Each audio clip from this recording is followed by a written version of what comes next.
It was past midnight when Oliver stepped into the elevator of his apartment building, exhausted from work. He lived on the 14th floor, so he pressed the button and leaned against the cold metal wall, letting his eyes drift shut for a moment. The elevator hummed as it ascended.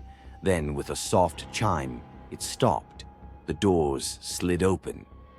But it wasn't his floor. The hallway was unfamiliar, too dark, too quiet. The walls were covered in peeling wallpaper. The color faded to a sickly yellow. A strange smell filled the air, something rotten and damp. Oliver frowned and checked the panel. The button for the 14th floor was still glowing. The elevator hadn't stopped where it was supposed to. A bad feeling crept up his spine.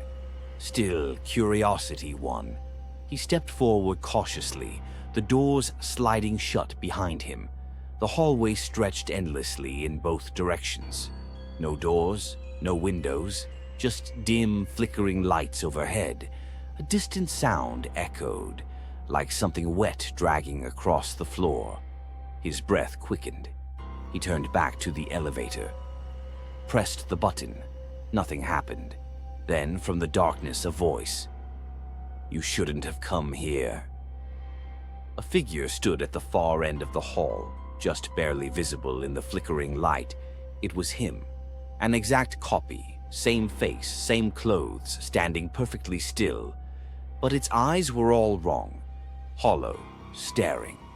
Oliver's heart pounded. The lights flickered again, and in that brief moment of darkness, the figure was closer. He slammed the elevator button frantically. The lights flickered once more.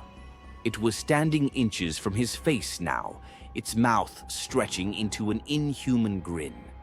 The doors opened, and Oliver threw himself inside, hammering the close button.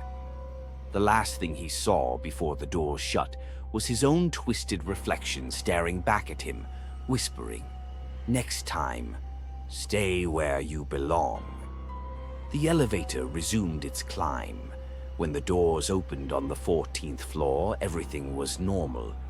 But Oliver never took the elevator again. And sometimes, late at night, he swore he could hear the soft chime of an elevator stopping on a floor that shouldn't exist.